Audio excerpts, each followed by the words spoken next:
Yo, what's going on, everybody? This is Coach D. Welcome to episode 15 of Real Talk Tuesday, man, where we like to give it to you straight, man. I promise you, no sugarcoating, none of that fluff.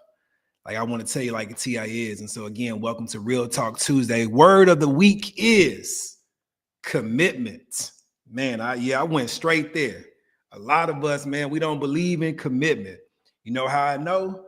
Because a lot of us, we still got the same girlfriend, same boyfriend, right? That we've been rocking with for the last 15 years. We just friends, or we just boyfriend, girlfriend. But we sharing bills, we sharing bank accounts, we sharing cars, we sharing house, we sharing bed, right? We even got whole kids that we done had. And the question is, why not go all the way? That's the question. Why not go all the way? And so we talking commitment today, man, where we not going to just have these aspirations and have these dreams, but then we don't follow through. And that's the best way I can put it, man, is that commitment is that follow through piece. Last week we had talked about the triangle, right? We talked about the triangle. And what I did, I began to show you something like just as it was with Phil Jackson, the legendary Phil Jackson, who was the head coach for the Chicago Bulls in the 90s. He was the head coach for the Lakers in the early 2000s. And he took them to 11 total championships using the triangle offense. And I told you last week, I said, we also got a triangle that we got to apply. And when it comes down to strategy, there's a triangle that we want to use.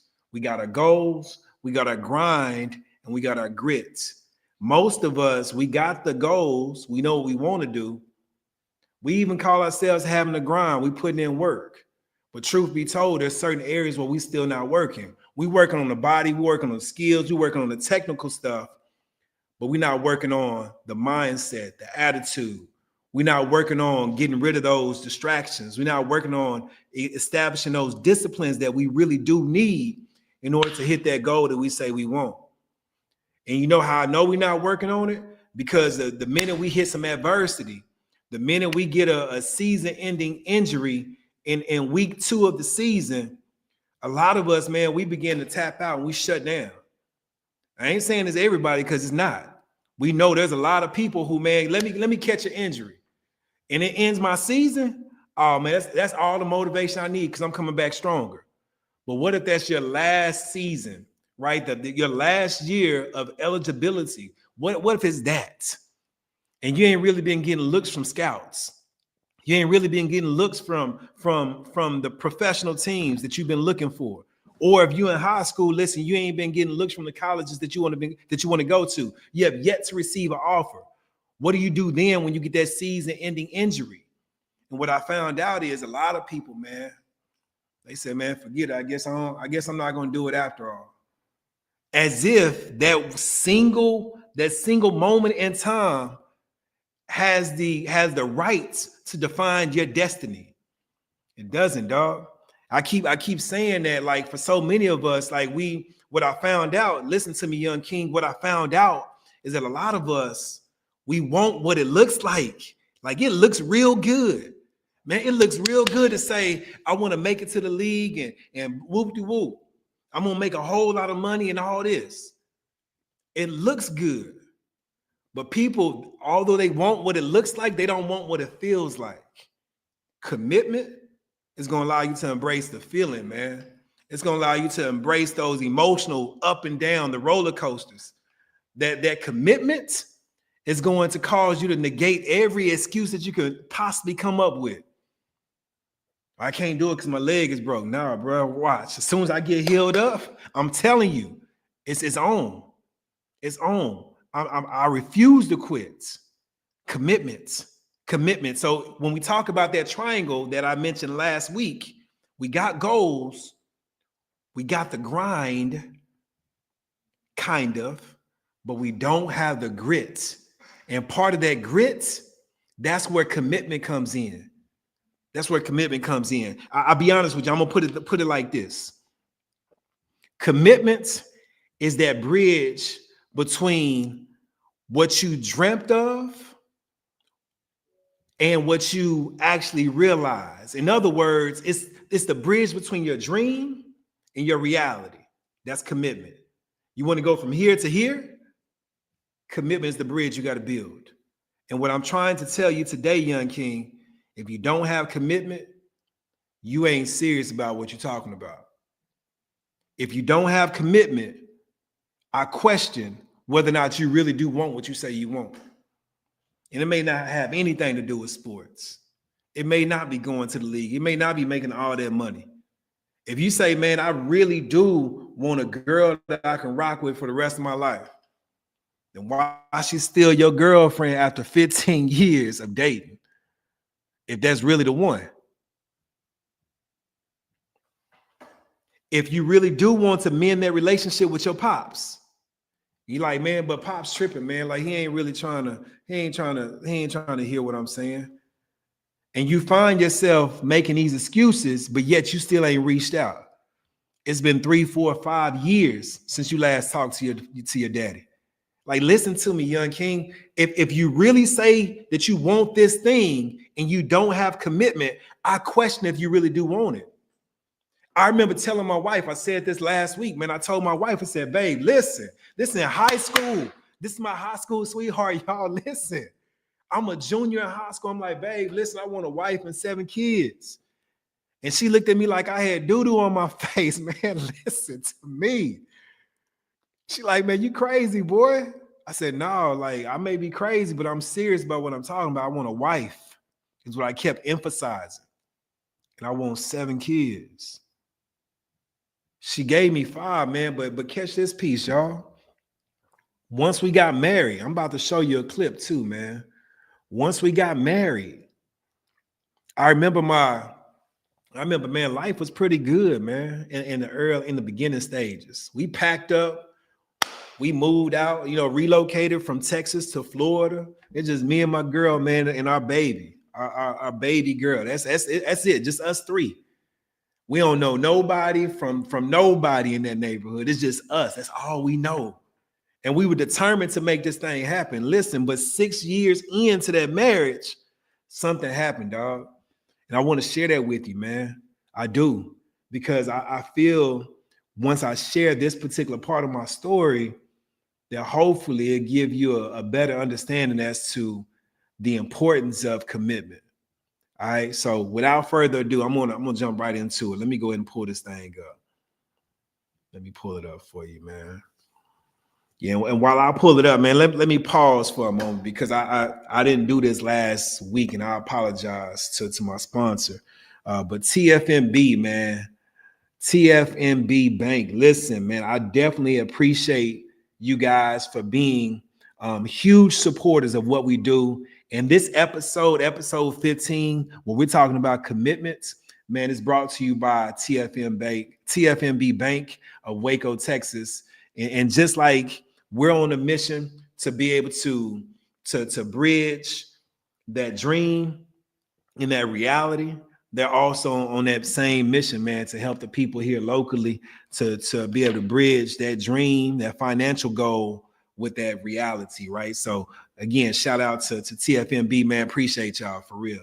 All right, so now let me go ahead and share this with y'all. I love this right here, man. And anyhow, let me bring it up. Here we go.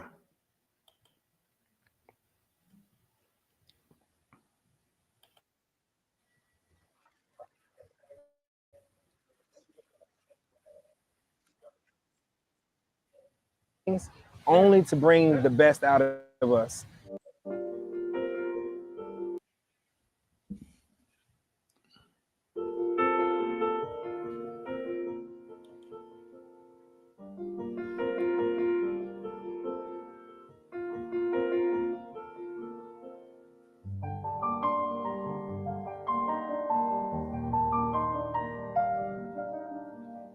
I wanted to provide a nice living for our family. So I joined the Marine Corps shortly after. That's when we got married. And 1 month later, we ended up having our first child.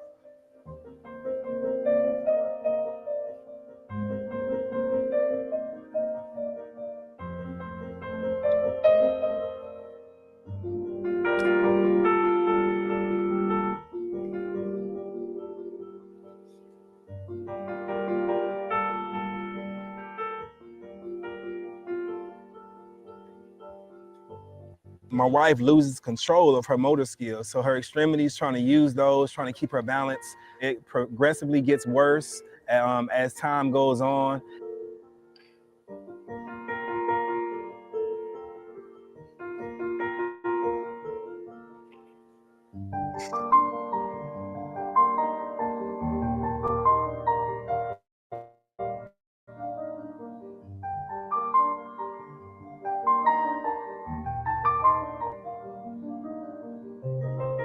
I earned my bachelor's degree and started working my master's. And then I started, looking after different business opportunities, seeking out those.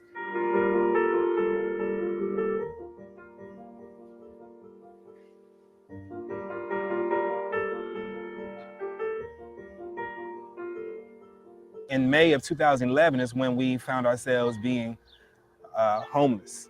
We were asked to leave the apartment complex. We were able to find some friends at that same apartment complex that allowed us to stay with them for a few months. So you have 13 people in a 3-bedroom apartment. And so it was very congested, very tight. And I remember my wife just being just frustrated. And me personally, I wanted to try to shield her from that. After that, we started, going from motel to hotel until the money ran out. And so I just began to humble myself. I felt like as the leader, that was the best thing I could do, was humble myself and say, you know what, I need help. Let me pause for a moment, man, because I think some of y'all, I don't want you to miss this.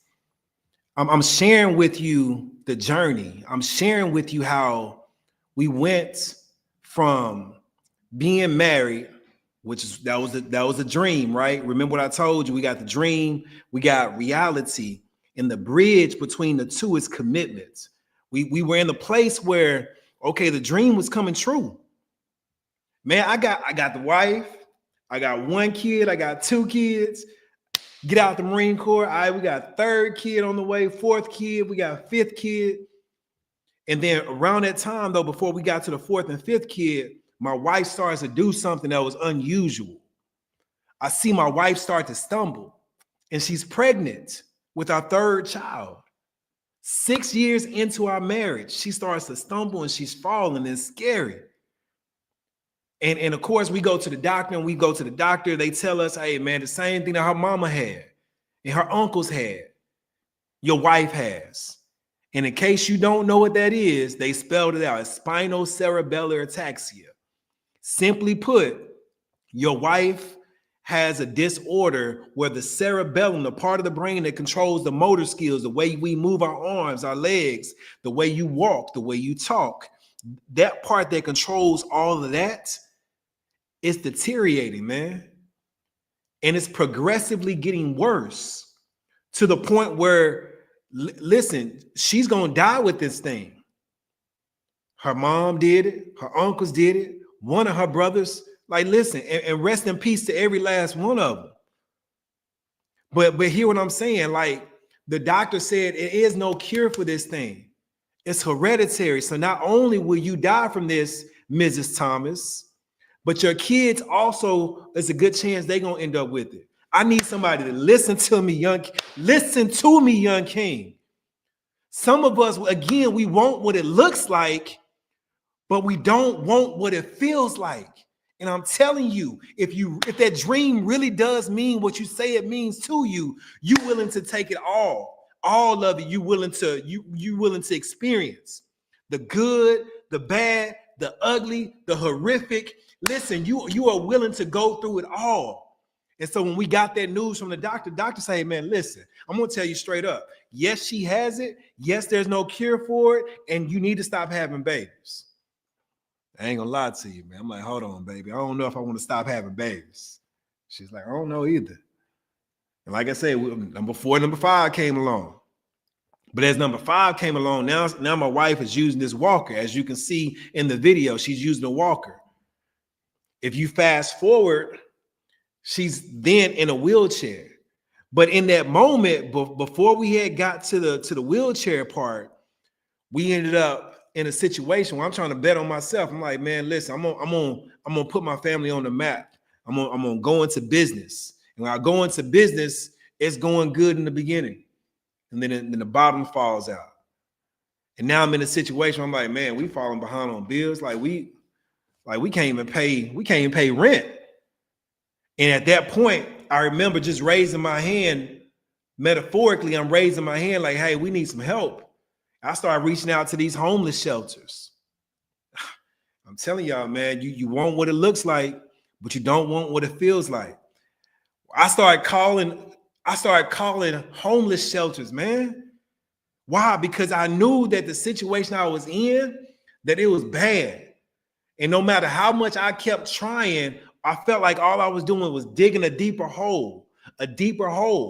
But again, I wanted to go from here, the dream, to making it a reality. I'm saying, man, no, it has to work because I really want it. Not knowing I had to take that dip, not knowing I had to hit rock bottom. But even in rock bottom, man, I had to stay true to the very thing I say I wanted. I'm asking you, young king, do you really want it? Because if you do, I promise you, you're going to eliminate all excuses. Man, practice too early. Man, practice too late. Man, why are they making us work out so much? Dang, they don't want us to be on this diet. Dang, they want my grades to be up. Dang, they want me to travel. Dang, they want me to put my phone down. They don't want me to do this. They don't.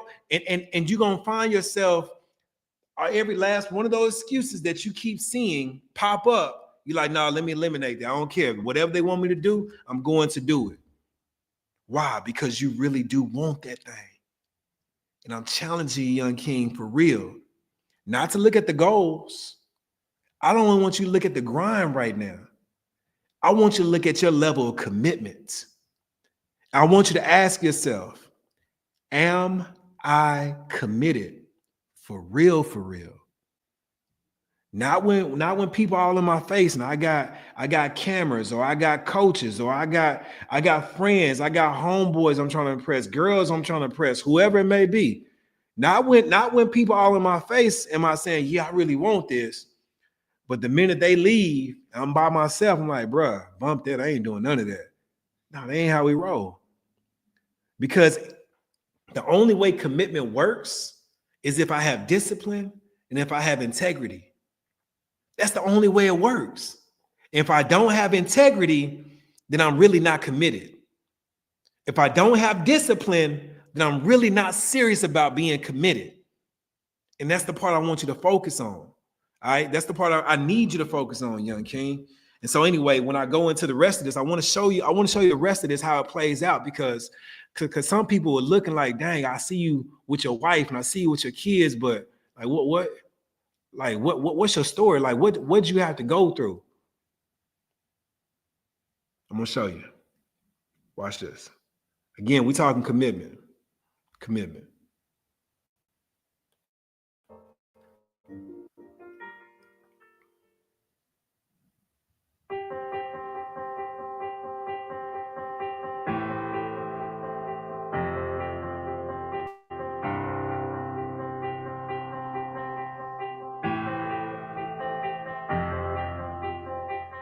We went in with the mindset that we're going to make the best of this. So if that's what's required of us to temporarily set up here and then pack up, and then next week we do it all over again, we were prepared to do it, and we're going to do it with the right kind of heart.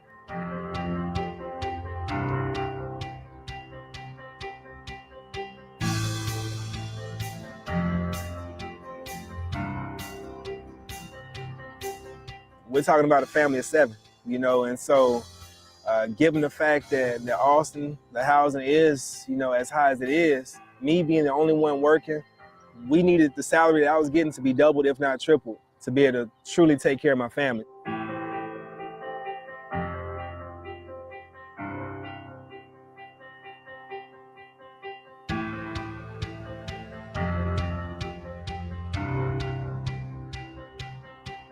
The way our family has gelled, the way we have bonded over these different trials and these difficulties, I look at my family and you talk about one proud husband, one proud papa, and the bond that we have, the love that we share, we're going to be just fine.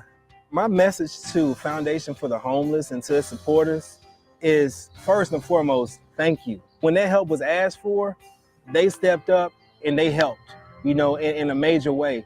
And we wouldn't be where we are today if it wasn't for them. So again, thank you for everything that you've done. Thomas, Thomas, Thomas. Talent, we have talent, we have boom.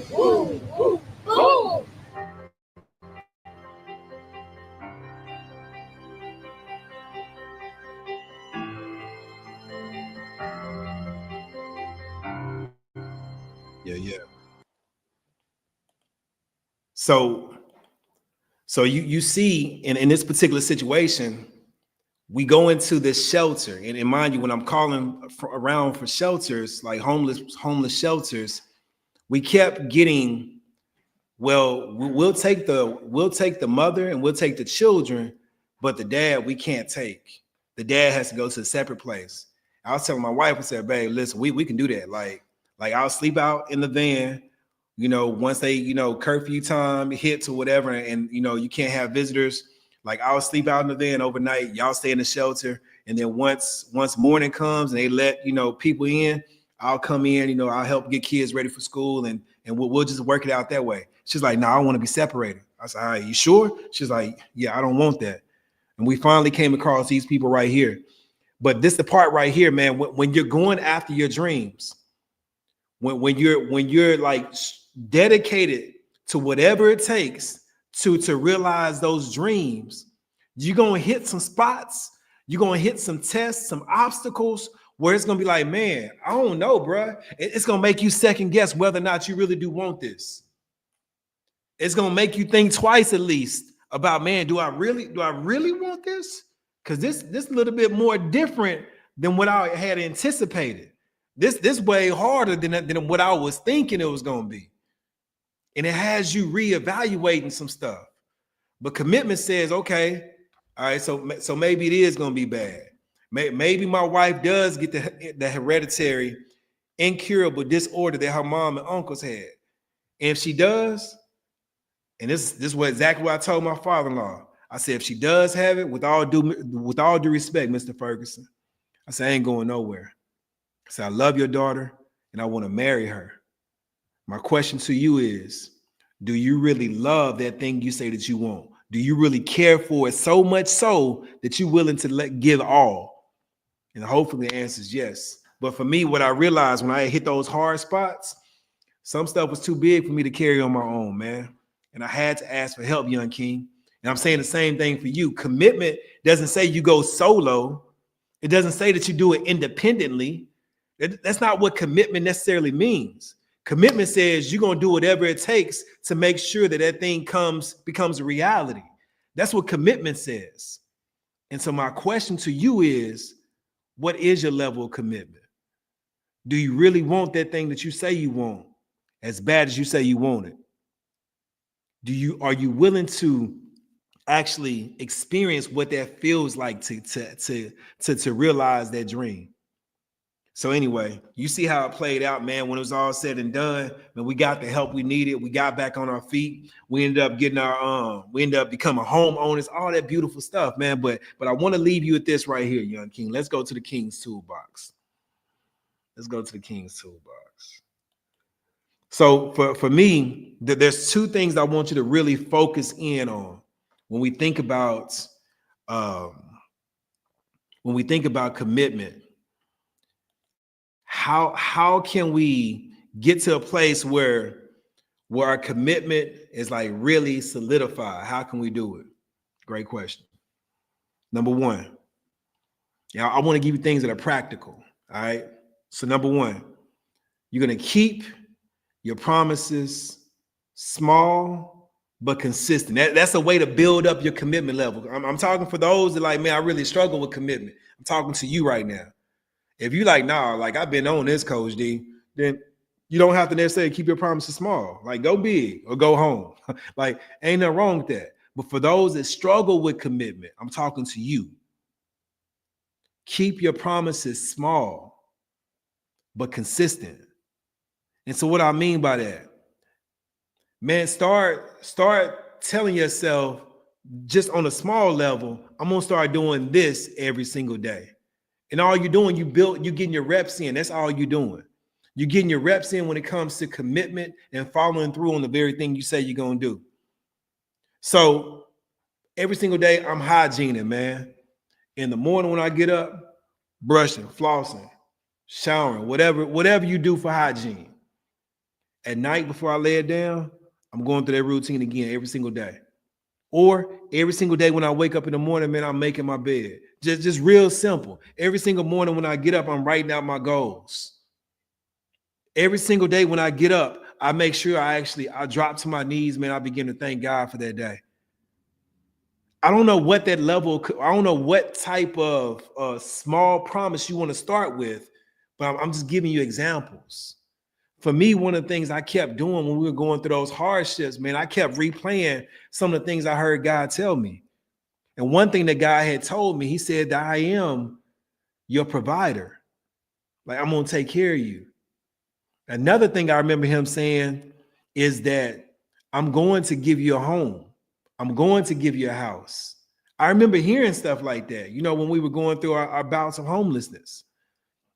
But those things, like my discipline, the promise that I kept to myself was, I'm not going to quit, and I'm going to continue to focus on what I heard God say.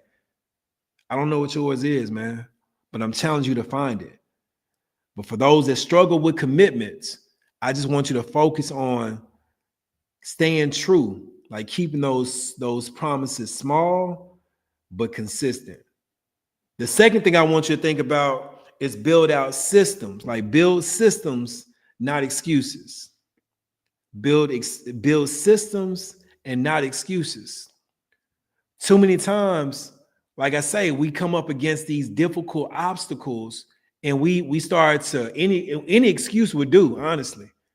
Man, I started cramping in my side, bro. I just had to stop doing them laps. Bro, I get it. The cramps suck. But you said you want it. And if you want it, it's not just finishing whatever the workout is. That's not the thing.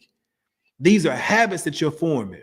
And those same habits that you are developing on the athletic side, listen, those same habits either going to serve you well or they're going to set you up for failure in any other area of your life. So if you quitting because you're not feeling right, and it's something that you can push through, but you choosing not to, then you're gonna do the same thing over here when you're feeling scared, or when you're feeling so angry, so frustrated that you just want to tap out. You're gonna tap out over here too. In your relationships, you're gonna tap out in your job, you're gonna tap out in your faith walk, you're gonna tap out. And I'm saying for you, when it comes down to the second tip, man, build systems and not excuses. Bump them excuses. Okay, so a system could be this right here. Every time an excuse pops up, I'm gonna challenge that excuse with something that I know to be true. Man, if I tap out right now, I'm not gonna be able to give my mama the quality of life that I want to give her. If I tap out right now, challenge it, man. Challenge it with an excuse. Excuse pops up, boom, I'm gonna challenge it. And whatever may be true, if I don't do this right here, if I quit in this, it's a good chance I'm gonna quit over here. I ain't no quitter. I'm not gonna quit. Challenge it with something that's true every time that excuse pops up. And so for me, one of the things I would do when I was in that place of homelessness, man, I promise you, it was many a nights, man. I'm looking at my babies. I'm looking at my wife. I'm even looking at our dog, man. I'm like, bro, like, I just want to, man, I just want to quit, dog. I ain't gonna lie. Like, I just want to quit. But I said, if I quit right now, what does that show my wife and what does that show my kids? That your daddy is a quitter and that it's okay for you to quit too? That your husband really don't love you that much as he says he does because he just quit on you and your kids? Is that really the message I want them to remember me by? I'm like, nah, bro, I don't. But this is the type of dialogue that I'm having when I'm going through these dark days, these really low valleys, man. This is the type of dialogue that I was having. And then, of course, I'm going back to God. I'm like, God, I need you. I need you to come through for real. Like, keep me strong. Like, keep me in you. because I need you, like, for real, for real. But for me, these were the type of systems that I was building, right? I was building these different actions, which turned out to be habits. And these habits is what helped me to push past those excuses. So those are two things I want to leave you with as far as the King's Toolbox, man. Again, the first thing is to make sure you keep your promises small, but consistent. If you're that type of person that really struggles with commitment, just start with one thing. And as you continue to follow through more and more with whatever that small promise is, now you can start to up it up a little, up it a little bit more, right? Like increase that. Well, instead of me just making my bed or doing hygiene, well, you know what? Hey, man, every single week, man, this day of the week, I'm gonna hit you up, man. I'm gonna tell you how my day is. I'm gonna tell you where I'm at on my goals. Like, and you continue to up that, right? The more you get better at keeping your promises. But then the second thing again is build systems and not excuses. I build systems and not excuses. So this is what I want you to do, man. If you like humor me for a minute, let me know that you with me and just type in the comments, just type commitment. That's it. Just commitment. I know some of y'all like, how many T's is in that? Like, is that 2 M's? Is that 1? Just type it. I ain't judging. But just so you know, commitment is COMMITMENT. Type that in the comments. Let me know that you with me, man. Commitment. Yep. Commitment. Yep. There we go. Commitment. I love it. So that's the thing, man. When I think about that word commitment, it's even like if you go back to basketball, for instance. You shoot your shot, man. You going up there and you just kind of flick the wrist. Chances are that ball will end up being short of the goal, right? But it's that follow through, right? The follow through is what's going to give you a better chance of making that shot. And so for me, what I found out is that commitment is that follow through piece. Commitment is the thing that's going to help me to take that dream from just being a dream to now becoming a reality. It's the follow through. I don't care how hard it gets, how difficult it may be. I'm going to make sure I see this thing to the end. So with all that being said, man, again, I want to take the time out, man, to thank my sponsor of the week, TFMB. Man, we got something special that we're doing for our fathers, man. And man, if you are a father and you like, man, I need community, bro. Like I need to get around some brothers that are really serious about fatherhood, man. They can help me to be able to grow, as a father. I'm talking about, I don't care if you still in college, because I ain't talked to a lot of young men who are young fathers and they're in college and they're like, man, like I'm serious about this. I want to do right, but they're not quite sure how to go about it. We got something special that we're brewing up, man, that we're cooking up for young fathers. And so if that's you, if you're interested, I would say this, man, just either drop a comment, or if you happen to be on Facebook, Instagram right now watching this, man, just slide into just hit me up as far as DMs or inbox, and just put the word father in there. That's all you need to put. Just as father. All right. I'm gonna know exactly what you're talking about, and we're gonna get you more of the information, man. But it's about to be good. We're about to build up these fathers and these husbands, man, that really want to do this family thing on the next level. Right. We about to really do it. And so I'm super excited about that piece. Well, with all that being said, I want to thank you guys for tuning in tonight. If you haven't done so, for tuning in tonight, if you haven't done so, please go ahead and hit that like button. Make sure you subscribe to the YouTube channel, man. Like, we really trying to grow this thing, but more importantly, make sure you share this video, because that really is going to help us to make the kind of impact that we desire to make. And so remember this, you are a winner. I said it before, I'm going to continue to say it, man. You are a winner, but winning is a choice. So whatever you do not quit. Catch me next Tuesday for Real Talk Tuesday. Same time, 8:15 p.m. Central Standard Time. Other than that, it's Coach D. I'm out.